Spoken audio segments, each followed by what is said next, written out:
Hi guys, hope all of us are doing great. My name is Ernest and this is Ernest Sciences and Mathematics TV channel. In our discussion today, I'm going to look at the concept of the kinetic molecular theory of gases. And this basically is going to sum up the behavior of gases that's going to culminate into some basic laws that we have looked at in some of our videos. Now, in my previous discussion, I said that basically from the three basic states of matter, gases display some unique characteristic, especially when subjected to some of the thermodynamic variables that we've discussed in some of our videos, like temperature, pressure, and volume. And also we're going to see that in this specific case, we're going to consider the aspect of perhaps some energy and say velocity, which components which we're going to consider in order to try and explain some of the behavior of this specific aspect of matter that we refer to as gases. And therefore, I'm going to list a number of postulates in terms of I'm going to list a number of postulates which are going to support this specific theory. And as I said, of course, this theory is going to culminate into a number of laws that we have discussed in some of our videos, like the Boyle's law, the Charles law, and perhaps the combined gas law and other similar laws that we're going to see later. Now, the kinetic molecular theory was advanced by Rudolf Clausius, and this, of course, gives a number of postulates which I said that are going to explain the unique behavior of this specific aspect of matter that we refer to as gases. Now, from the Rudolf Clausius argument, he said that gases basically comprises of small particles, which he referred to as molecules. So therefore, the concept of molecules refers to the small particles which make up of this specific state of matter that we refer to as gases. And from Clausius' argument is that these particular molecules have got larger intermolecular distances as compared to their diameter. Now, in this case, I'm going to use, so this is the first postulate that says that gases basically consist of small particles referred to as molecules. And he argued that basically the distance between one molecule to another is referred to as the intermolecular. This is the intermolecular distance, and the distance between through the center between this one, we are going to assume that these specific molecules are spherical. Therefore, we are going to consider this distance to be the diameter of this specific molecule. Therefore, in this case, the distance between or the intermolecular distance, I can be able to give it in terms of R. Now, the argument from this first postulate is that this particular gases consist of molecules with the larger intermolecular distances between them as compared to the diameter. So therefore, this implies basically that R is greater than D from this first postulate. And then he argued that these gas molecules are in constant motion. And of course, we're going to see that we can be able to describe that aspect of speed that I referred from that one. And then therefore, we're going to do that specific exercise in a later video. So this basically distinguishes gases from other states of matter, whereby we're going to see that the nature of motion for gases is going to be different as compared to the motion as we are going to see for other three basic states of matter. For these are solids, liquids, and then gases. And in these three states of matter, we say that basically for solids, these are going to consist of particles which are highly compacted, and therefore we are going to assume that these specific particles of the atoms are going to be together, and in some cases we are going to see, we can basically use this particular term loosely to be static, in a sense that these specific atoms are located at specific positions, and therefore we can be able to localize them. In this particular case for liquids, they are going to consist of not a highly compacted case for as compared to the solids, but their molecules are going to be free to move. And in this case for gases, they are going to have the distance between molecules and another are going to be relatively higher compared to the two. And then we're going to see that these ones and these ones are going to depict some degree of freedom, and therefore for gases they are going to exhibit what we refer to as random motion. Now from the second postulate, then therefore we're going to see that gases molecules are going to be in constant motion, and this specific constant motion is going to be higher speed as compared to perhaps the ones that we can consider for liquids are, as we said, that liquids as well have got free molecules. So in this case, the gases are going to have these specific molecules which are going to be displaying the aspect of random motion, and of course they are going to move at a very high speed.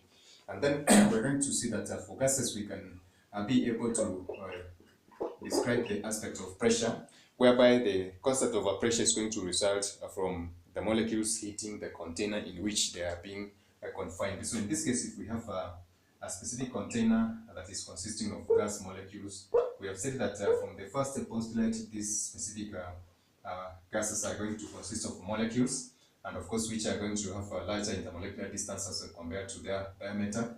And then number two, we have said that these particular gases are going to be in constant motion, and this particular motion is going to be random.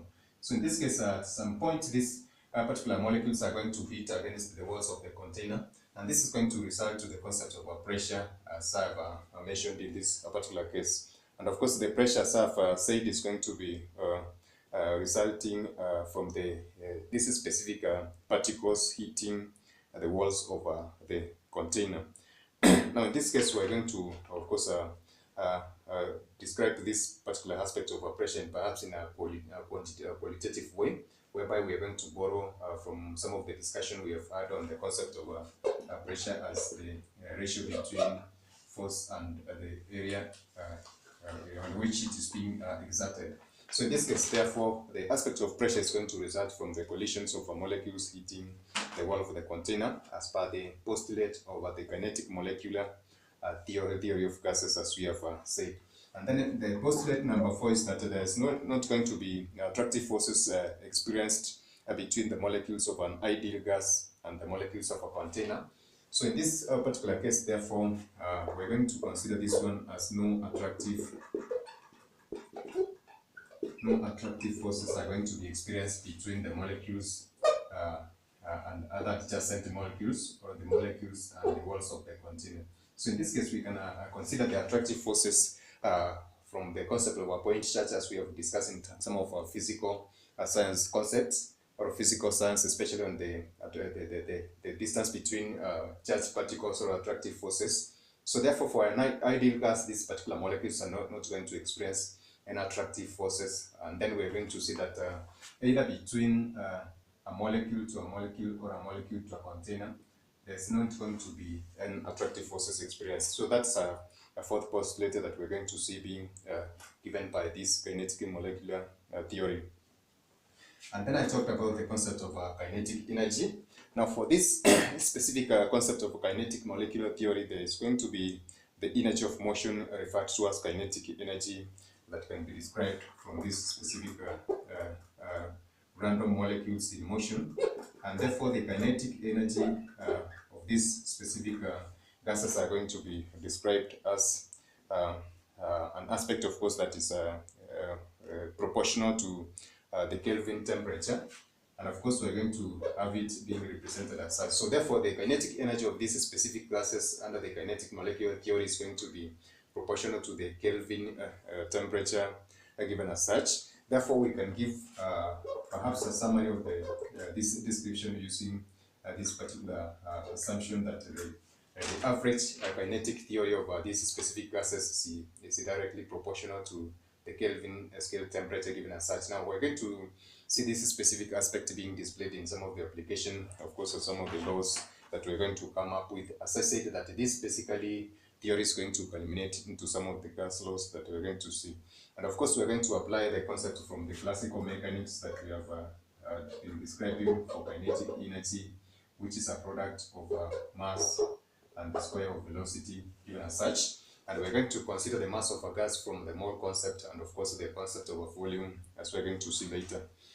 So basically, I've said that for the kinetic molecular theory is a theory that gives, of course, some basic postulates which are going to be considered for an ideal gas. And these basic postulates are going to culminate into the concept of various gas laws that we have discussed in one or another in some of our videos. And now in this case, I've mentioned the concept of this kinetic molecular theory in terms of postulates, whereby the first one has dealt with the concept of molecules, and we have said that gases basically consist of molecules, with the intermolecular distances greater than the diameter of these specific molecules. And then we have said that this particular gases consist of molecules which are at constant random motion at a high speed. And then the concept of pressure results from these specific molecules hitting against the wall of the container.